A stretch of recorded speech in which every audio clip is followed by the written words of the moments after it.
Humble peak अपने नाम की तरह न तो सुंदर दृश्य था, न ही कोई राजसी उपस्थिति, न ही कोई दिव्य जड़ें और न ही इसमें कुछ विशेष था। यह एक जंगल की तरह साधारण और लगभग उजाड़ था।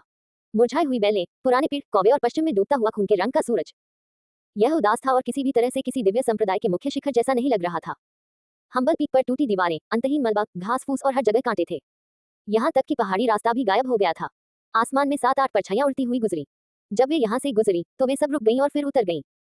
ये कुछ युवा शिष्य थे, सभी 20 की उम्र के थे। ये देखकर कि यह मुख्य शिखर जो कई वर्षों से उजाड़ पड़ा था, उन्हें आश्चर्य हुआ कि कोई दिव्य भाग्य की खोज करने आया था, इसलिए वे इसे देखने आए थे। नमस्कार अंकल मास्टर ली। उनमें पुरुष और महिलाएं दोनों थे। बूढ़े आदमी को प्रणाम करने के बाद उन्होंने ये फैन और जीजीयू को मापा। वरिष्ठ, हमें किस तरह की परीक्षा से गुजरना होगा?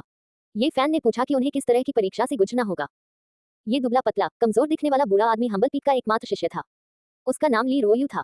उसने अपना सिर हिलाया और कहा, वास्तव में परीक्षा की कोई जरूरत नहीं है। कई सालों से यहाँ कोई नहीं आया है।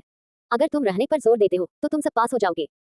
बगल में खड़े 7-8 युवा ताइक्सुआन शिष्य हंस रहे थे। वे समझ नहीं पा रहे थे कि इन दोनों ने क्यों एक गिरती हुई मुख्य चोटी को चुना। मुझे लगता है कि इन दोनों की प्रतिभा बहुत खराब है। अन्य मुख्य चोटियों द्वारा उनका चुना जाना असंभव है, इसलिए वे यहाँ परीक्षा देने आए हैं। ये दोनों होशियार हैं और इस तरीके का इस्तेमाल करके रुकना चाहते हैं, लेकिन वे नहीं जानते कि यह बेकार है। एक बार जब वे इस पर्वत को चुन लेते हैं तो वे अन्य मुख्य चोटियों में शामिल नहीं हो सकते।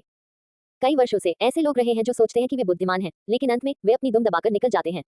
ये युवा शिष्य आपस में चर्चा करते और हंसते थे। वे सामने की मुख्य चोटी के शिष्य थे। वहां की विरासत अब बहुत समृद्ध थी। जीजीयू ने अपने गालों पर गुलाबी रंग लगाया, जब तक कि वह बिल्ली के बच्चे जैसी न दिखने लगी। केवल उसकी बड़ी बड़ी आंखें जोश से भरी थीं।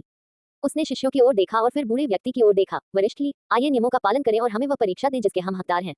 कोई जरूरत नहीं है। ली रोयू ने अपना सिर हिलाया। चाचा मास्टर ली, चूंकि वे खुद को साबित करने के लिए परीक्षा देना चाहते हैं, तो उन्हें एक मौका दीजिए। कुछ ही दूरी पर सभी शिष्य खिलखिलाकर हंस रहे थे। हाँ, हो सकता है कि उनके पास वास्तव में अमर अस्थि हो और वे हम्बल पीक को गौरव दिला सकें। अंकल मास्टर ली, आप उनका परीक्षण क्यों नहीं करते? ये हम्बल पीक के पतन का भी प्रतिबिंब था। अगर कोई और शिखर होता जो फल फूल रहा होता, तो वे निश्चित रूप से इस तरह बाधा डालने की हिम्मत नहीं करते। यहाँ तक कि अगर वे पहाड़ पर चढ़ना भी चाहते, तो उन्हें पहले एक रिपोर्ट से गुजरना पड़ता। हालांकि इससे ये भी पता चला कि बूढ़ा आदमी अच्छा स्वभाव का था। ठीक है। ली रोयू ने सिर हिलाया। वह बूढ़ा और अनाड़ी था जब वह जीर्ण शीर्ण महल से बाहर निकला। हम्बल पीक का शिखर मलबे से ढका हुआ था और वहां एक भी इमारत बरकरार नहीं थी। अंदर एक विशाल क्षेत्र था। वहां 9 स्तरीय जेड पत्थर की सीढ़ियां थीं। भले ही समय बीत गया, समय फिसल गया, जेड अभी भी चमक रहा था और पारदर्शी था, क्षतिग्रस्त नहीं था, बेहद कोमल दिख रहा था। तो ये स्वर्ग की ओर जाने वाली 9 सीढ़ियों की परीक्षा है। एक महिला शिष्य आश्चर्यचकित थी। हम्बल पीक के एकमात्र शिष्य और बुजुर्ग के रूप में ली रोयू ने आह भरते हुए कहा, 500 साल पहले ताइक्सुआन संप्रदाय के सभी शिष्य 9 स्वर्ग की सीढ़ी पर कदम रखना चाहते थे और हम्बल पीक के शिष्य बनना चाहते थे। अतीत में ये कितना गौरवशाली था। वास्तव में स्वर्ग तक जाने वाली एक 9 सीढ़ियां हैं। मैंने इसके बारे में पहले भी सुना था, लेकिन मैंने नहीं सोचा था कि यह हम्बल पीक पर होगी। अब स्वर्ग की 9 सीढ़ियां लगभग धूल में दब गई हैं। ये जगह ठंडी और सुनसान है, अब इसमें अतीत का गौरव नहीं रहा। कौन अब भी स्वर्ग की 9 सीढ़ियां चढ़ने के लिए तैयार होगा? ये जगह अब वैसी नहीं रही जैसी पहले हुआ करती थी। दरवाजा सुनसान है और बहुत समय से इसकी हालत खराब हो चुकी है। 7 या 8 युवा शिष्यों ने बहुत ही निराशा के साथ फुसफुसाते हुए कहा, और उनके शब्द तिरस्कार से भरे हुए थे। अतीत में कितने अद्भुत चरित्र स्वर्ग की सीढ़ी पर चढ़े और इस पर गर्व किया। ली रोयू ने आह भरी। चाचा ली, आप हमेशा अतीत को याद नहीं रख सकते। कई युवा शिष्यों ने बहुत निराशा के साथ हंसते हुए कहा। तथाकथित परीक्षा 9 सीढ़ियां चढ़ने के लिए है। जीजीयू बहुत उत्सुक थी। उसे लगा कि इस तरह की परीक्षा में कुछ खास नहीं है। हाँ, आप जा सकते हैं और कोशिश कर सकते हैं। ली रोयू ने सिर हिलाया। हम्बल पीक के भावी प्रतिभाशाली व्यक्ति, देखते हैं कि आप ये परीक्षा पास कर पाते हैं या नहीं। तुम्हें दृढ़ रहना होगा। एक भी कदम आगे न बढ़ सको। कई युवा ताइक्सुआन शिष्यों ने ये सोचकर हंसी उड़ाई कि जीजीयू और ये फैन बस छोटी मोटी चालें चल रहे हैं। उन्हें विश्वास नहीं था कि वे परीक्षा पास कर सकते हैं। चिढ़ाने का सामना करते हुए जीजीयू ने बिल्कुल भी परवाह नहीं की। उसके कदम तितली की तरह हल्के थे और वह स्वर्ग की सीढ़ी के 9 चरणों की ओर चली गई। स्वर्ग की ओर जाने वाली तथाकथित 9 सीढ़ियां 9 प्रकार के प्राचीन जेड से बनी थी। सभी रंग अलग अलग थे और कोई चमकदार दिव्य प्रकाश नहीं था, केवल क्रिस्टल के कण थे। जीजीयू ने पहला जेड सटीक चढ़ा। हरा प्राचीन जेड टिमटिमा रहा था, लहरें मार रहा था। वह बहुत शांत लग रही थी। उसने एक और कदम बढ़ाया और दूसरा जेड कदम तुरंत लाल लाल रंग की रोशनी के धब्बे दिखाई देने लगा। उसने दबाव महसूस किया और उसकी भौहें थोड़ी सिकुड़ गईं। जब तीसरा कदम जमीन पर पड़ा तो नीला प्राचीन जेड नीचे बिखर गया और एकदम साफ हो गया। उसे लगा कि उसके कदम भारी हो गए हैं। चौथी सीढ़ी, 5वीं सीढ़ी। जब वह 7वीं सीढ़ी पर पहुंची तो उसे लगा कि अब और कदम रखना मुश्किल है। वह पहाड़ की तरह भारी थी और उसका शरीर पसीने से भीगा हुआ था। वह नहीं जानती थी कि जब वह तीसरी सीढ़ी चढ़ी थी तो ली रोयू पहले से ही चौंक गया था। जब वह 7वीं सीढ़ी पर पहुंची तो वह पहले से ही अचंभित था। धप। जीजीयू ने 8वां कदम उठाया। प्राचीन जेड चमक रहा था और बैंगनी जेड सीढ़ी उसके पैरों के नीचे थी। उसे लगा जैसे वह नीला आकाश अपनी पीठ पर ढो रही है और वह सांस नहीं ले पा रही थी। धप। जब वह 9वां कदम उठाती है तो वह आखिरी कदम पर खड़ी होती है। तुरंत ही दिव्य संगीत बज उठता है, 5 रंगों वाली रोशनी आसमान तक पहुंच जाती है और 7 रंगों वाली दिव्य रोशनी प्रकट होती है। वह स्वर्ग की 9 सीढ़ियां चढ़ने में सफल रही और हम्बल पीक विचित्र घटनाओं से भरा हुआ था।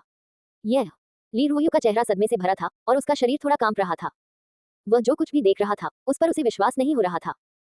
उसने खुद से कहा, अतीत में मैंने सुना था कि जो लोग 7वें चरण तक पहुंच सकते थे उन्हें पहले से ही अद्वितीय प्रतिभाशाली माना जाता था। जब से हम्बल पीक पारित हुआ है मुझे ये भी नहीं पता कि कोई 9वें चरण तक पहुंच पाया है या नहीं। बगल में खड़े युवा शिष्य अविश्वास से भरे हुए थे। उन्हें उम्मीद नहीं थी कि ऐसा नतीजा होगा। गिरते हुए हम्बल पीक ने वास्तव में एक अद्वितीय प्रतिभा का स्वागत किया। जीजियू ने स्थिति को समझा और तुरंत पछतावा किया। उसने सोचा कि उसे हर कदम पर कदम रखना था, लेकिन उसने यह नहीं सोचा कि यह अनावश्यक था। उसने चुपके से अपनी जीभ बाहर निकाली और भौहें सिकुड़ते हुए खुद से कहा, ये खत्म हो गया। मैं यहाँ चर्चा में नहीं आना चाहती थी। अब मुझे क्या करना चाहिए? यह असंभव है। क्या वह पिछली लड़कियों से भी अधिक प्रतिभाशाली है? इतने सालों के बाद स्वर्ग की ओर जाने वाली 9 सीढ़ियां संभवतः क्षतिग्रस्त हो गई हैं। अन्यथा वह उन सभी को कैसे पार कर सकती थी? युवा शिष्यों को इस बात पर विश्वास करना कठिन लगा। इस समय मुख्य शिखर से एक हरा इंद्रधनुष उड़कर आया। 40 या 50 के दशक का एक अधेड़ व्यक्ति उतरा और ली रुओयू की ओर हाथ जोड़कर बोला, नमस्कार वरिष्ठ मार्शल भाई ली। नमस्कार चाचा गुरु। बगल में खड़े युवा शिष्यों ने अधेड़ उम्र के व्यक्ति को झुककर प्रणाम किया। मैंने अभी अभी हम्बल पीक के पास से एक अजीब घटना को गुजरते हुए देखा, इसलिए मैं उसे देखने आया हूँ। क्या हुआ? चाचा गुरुजी, अभी अभी। युवा शिष्यों ने तुरंत बताया कि अभी अभी क्या हुआ था। क्या? अधेड़ उम्र का आदमी भी चौंक गया। छायाएं चमक उठी और 7-8 छायाएं और उतरी। उनके बाल और दाढ़ी पूरी तरह सफेद थे और वे भी मुख्य शिखर स्टार पीक से आए थे। जब इन लोगों को स्थिति समझ में आई तो वे सभी चौंक गए। फिर उन्होंने ली रुओयू को शर्मिंदा होते हुए एक तरफ बुलाया। ली रुओयू का तो जिक्र ही न करें, बगल में बैठे युवा शिष्य भी अनुमान लगा सकते थे कि वे क्या सोच रहे थे। वे जीजीयू की प्रतिभा से हैरान हो गए होंगे और उसे स्टार पीक के शिष्य के रूप में अपनाना चाहते होंगे। मुझे आपकी बात का अर्थ समझ में आ गया। ली रुओयू ने आह भरते हुए कहा, अब जब हम्बल पीक का पतन हो चुका है तो ऐसी प्रतिभा को यहाँ रहने देना वास्तव में उसकी साधना में बाधा है। जब तक वह तैयार है आप उसे ले जा सकते हैं। कुछ बूढ़े लोगों ने ली रुओयू के प्रति आभार व्यक्त करने के लिए अपने हाथ जोड़े। इस तरह से एक शिष्य को छीनना उन्हें शर्मिंदगी का एहसास करा रहा था। एक पल में जीजीयू पूरी तरह से स्टार पीक के कुछ बूढ़े लोगों से घिर गया। वे सभी बेहद दयालु थे, जैसे कि वे किसी खजाने को देख रहे हों और सिर हिलाते रहे। अरे अरे अरे, सफेद दाढ़ी वाले बूढ़े दादाजी, क्या आप ऐसे नहीं हंस सकते? मुझे ऐसा क्यों लगता है कि आप एक बड़े बुरे भेड़िए हैं? जीजीयू ने असंतोष में बड़बड़ाया। कुछ बूढ़े लोग हंसे और उन्हें कोई आपत्ति नहीं हुई। उन्होंने बारी बारी से जीजीयू की प्रशंसा की, उसे स्टार पीक की महिमा के बारे में बताया और सीधे तौर पर कहा कि वे उसे शिष्य के रूप में अपनाना चाहते हैं। मैं केवल हम्बल पीक पर चढ़ना चाहता हूँ। मुझे अन्य मुख्य चोटियों में कोई रुचि नहीं है। हम्बल पीक कई वर्षों से क्षयग्रस्त है तथा वहाँ कोई विरासत नहीं बची है। स्टार पीक अत्यंत समृद्ध है तथा अब 108 मुख्य चोटियों में से शीर्ष 3 में से एक है। लेकिन मुझे वास्तव में स्टार पीक में कोई दिलचस्पी नहीं है। बगल में खड़े कुछ युवा शिष्य सभी दंग रह गए। कुछ बूढ़े लोगों ने इस तरह समझाया, लेकिन वास्तव में कोई ऐसा था जिसे इसकी बिल्कुल भी सराहना नहीं थी और उसे इसकी बिल्कुल भी परवाह नहीं थी। अगर यह बात फैलती तो शायद सभी के जबड़े जमीन पर गिर जाते। आप अवश्य ही उस महान गुप्त तकनीक को सीखना चाहेंगे, है ना? लेकिन ये कई वर्षों से खोया हुआ है और यदि आप यहाँ रहे तब भी आपको यह नहीं मिलेगा। कुछ वृद्ध लोगों ने धैर्यपूर्वक मार्गदर्शन करते हुए बारी बारी से कहा, एक बार जब आप हम्बल पीक में शामिल हो जाते हैं तो आप अन्य मुख्य चोटियों में शामिल नहीं हो सकते, लेकिन अन्य चोटियों के अनुयायी फिर से चुन सकते हैं। हाँ, आप पहले मेरे स्टार पीक में शामिल हो सकते हैं। अगर यहाँ की विरासत फिर से प्रकट होती है तो आप वापस आ सकते हैं। दूसरी ओर शिष्य बहुत परेशान थे। उन्होंने कभी नहीं सोचा था कि स्टार पीक के बुजुर्ग एक शिष्य को स्वीकार करने के लिए इतने विनम्र होंगे। ये वास्तव में अतुलनीय था। मुझे इस बारे में सोचने दो। जीजियू ने गलती से अपना नाम बना लिया जो उसके मूल इरादे के अनुरूप नहीं था। उसकी बड़ी आंखें घूम गईं और उसने कहा, ठीक है, मैं स्टार पीक में शामिल हो सकती हूँ, लेकिन उन्हें बकवास मत करने दो। उसने अपने बगल में बैठे कुछ युवा शिष्यों की ओर इशारा किया। वह ताइक्सुआन संप्रदाय में छिपना चाहती थी और जल्दी से जल्दी किसी की नजर में नहीं आना चाहती थी। आप निश्चिंत रहिए। स्टार पीक के कुछ बूढ़े लोग हंस पड़े।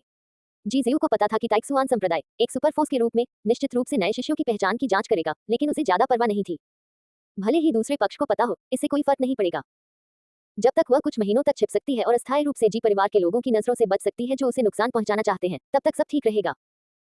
भले ही ताइक्सुआन संप्रदाय को उसकी असली पहचान पता चल जाए, वे निश्चित रूप से आंखें मूंद लेंगे और यह बहुत संभावना है कि वे इसका इस्तेमाल जी परिवार के बुजुर्गों के साथ संबंध स्थापित करने के लिए करेंगे। अंतिम परिणाम ये हुआ कि जीजीयू चुपचाप स्टार पीक में शामिल हो गया और उनका शिष्य बन गया। एक और व्यक्ति है, देखते हैं उसकी योग्यता कैसी है। उपस्थित लोग भी ये फैन की योग्यता में बहुत रुचि रखते थे। वह जीजीयू के साथ यहाँ आया था, शायद वह भी एक प्रतिभाशाली व्यक्ति था। ये फान ने कड़वाहट के समुद्र को पूरी तरह से सील कर दिया। ये दिव्य लोहे की तरह कठोर था, बिना किसी लहर के। वह अपनी खुद की काया को लापरवाही से उजागर नहीं करना चाहता था। ड्रैगन की तरह चलना और बाघ की तरह चलना, उसकी योग्यता असाधारण होनी चाहिए। इससे पहले कि उसके बगल में बैठे लोग बोलना समाप्त करते, ये फैन स्वर्ग की सीढ़ी की पहली सीढ़ी पर चढ़ चुका था। हरी रोशनी की चमक के साथ वह कुछ मीटर पीछे उड़ गया और जमीन पर गिर गया। इसने तो पहला कदम भी पार नहीं किया है। इस तरह की योग्यता बहुत। उसके अगल बगल बैठे सभी लोग चुप हो गए और अवाक रह गए। जूनियर भाइयों, कृपया एक अपवाद बनाइए और उसे भी स्टार पीक में ले जाइए, ली रोयू ने ये फैन के लिए कहा। यह स्टार पीक के कुछ बूढ़े लोगों ने कुछ देर तक सोचा, लेकिन अंत में उन्होंने फिर भी सिर हिला दिया। उन्होंने एक प्रतिभाशाली व्यक्ति को चुराया था, इसलिए उन्हें ली रोयू की भावनाओं को ध्यान में रखना था, चाहे कुछ भी हो। वरिष्ठ जनों, आपकी दयालुता के लिए धन्यवाद, लेकिन मैं स्टार पीक में शामिल नहीं होना चाहता, मैं बस यही रहना चाहता हूँ। ये फैन ने उन्हें प्रणाम किया और कहा। वहां उपस्थित कुछ बुजुर्ग एक दूसरे की ओर देखने लगे। आज क्या हो रहा है? हम्बल पीक इतना आकर्षक कब से बन गया? अत्यंत समृद्ध स्टार पीक को बार बार नकार दिया गया। ये बात समझ में आती है कि पहले के प्रतिभाशाली लोग अपनी प्रतिभा के कारण अहंकारी थे, लेकिन अब एक प्रतिभाशाली युवक ने वास्तव में वही किया। यह उनके लिए वास्तव में एक झटका था। किनारे पर कुछ युवा शिष्य लगभग पागल हो रहे थे। इससे पहले कि वे भीड़ से अलग खड़े हो सके और स्टार पीक के शिष्य बन सके, उन्हें अनगिनत कठिनाइयों और सभी प्रकार के परीक्षणों से गुजरना पड़ा। उन्हें उम्मीद नहीं थी कि आज लोग स्टार पीक को लगातार नजरअंदाज करेंगे। इससे उन्हें असहजता महसूस हुई। अगर यह कोई जीनियस होता तो ठीक था, लेकिन इतना कम उम्र का व्यक्ति भी यही करता। वे इसे कैसे बर्दाश्त कर सकते थे? जीजू ने अपनी बड़ी बड़ी आंखें झपकाईं और मुस्कुराई। यह अच्छा है कि तुम यहाँ रहो। ये चोटी उनका लक्ष्य थी, केवल वह गुप्त तकनीक कुछ ऐसी थी जिसमें उनकी रुचि थी। अंत में स्टार पीक का समूह इंद्रधनुष पर उड़ गया और गायब हो गया। केवल ये फैन और ली रोयू ही हम्बल पीक पर रह गए। जैसे जैसे रात ढलती गई, दूर दूर तक फैले तारे पानी की तरह बरसने लगे। आगे की स्टार पीक बहुत ही अलौकिक दिख रही थी, क्योंकि वह अंतहीन चमक से घिरी हुई थी। ये फैन ने दूर तक देखा और थोड़ा आश्चर्यचकित हुआ। स्टार पीक ने वास्तव में आकाश में सितारों को आकर्षित किया। अंतहीन चमक संघनित हो गई और पानी की तरह धुंधली हो गई, एक अमर क्षेत्र की तरह। ली रोयू शिखर पर खड़े होकर बोले, ये स्टार पीक की विरासत है, सितारों को मूल शक्ति के रूप में उपयोग करना। जब चरम तक साधना की जाती है, तो व्यक्ति सितारों के साथ संवाद भी कर सकता है और चमक को शरीर में प्रवेश करने दे सकता है, जिससे अद्वितीय युद्ध कौशल के साथ एक सर्वोच्च अमर काया प्राप्त होती है। मुझे विश्वास है कि हम्बल पीक स्टार पीक से कमजोर नहीं है और फिर से उभरेगा। ये फैन वास्तव में सितारों की शक्ति में बहुत रुचि रखता था, लेकिन वह हम्बल पीक की गुप्त तकनीक में अधिक रुचि रखता था। 500 साल पहले हम्बल पीक अमर धुंध और शुभ रंगों में लिपटा हुआ था। जैद महल बादलों में ऊंचे स्थान पर स्थित थे और विशेषज्ञ बड़ी संख्या में आगे आए थे। इसे महान नायकों का स्थान कहा जा सकता है। दुर्भाग्य से ये धीरे धीरे कम होता गया। हम विरासत को पुनः कैसे प्राप्त कर सकते हैं? स्वर्ग की सीढ़ियां। ये फैन को संदेह था कि स्वर्ग की 9 सीढ़ियों के अंदर कोई गुप्त तकनीक हो सकती है। ली रोयू ने अपना सिर हिलाया और कहा, संपूर्ण मुख्य शिखर ही धर्मरथ है, विरासत स्वर्ग के 9 चरणों के अंदर नहीं है। केवल जब विनम्र शिखर उज्ज्वल रूप से चमकता है और अमर ऊर्जा से घिरा होता है, तो इसका मतलब है कि विरासत फिर से प्रकट हुई है। क्या यह ऐसा ही होना चाहिए? ये फैन को विश्वास नहीं हुआ। पिछले 10,000 सालों में सिर्फ एक ही दुर्घटना हुई है। विरासत के सामने आने से पहले एक पूर्ववर्ती ने गुप्त तकनीक की साधना पद्धति प्राप्त की। अंत में उसकी उपलब्धि प्राचीन युग के महान अस्तित्वों के बराबर थी, उसका मान अद्वितीय था। ली रोयू ने आह भरी। उसने इसे कैसे प्राप्त किया? ये फैन की आंखें चमक उठी। कोई नहीं जानता। मरने से पहले उन्होंने केवल 12 शब्द कहे थे। कौन से 12 शब्द? महान सफलता अपूर्णता की तरह है, महान अति जल्दबाजी की तरह है, महान कौशल अनाड़ीपन की तरह है,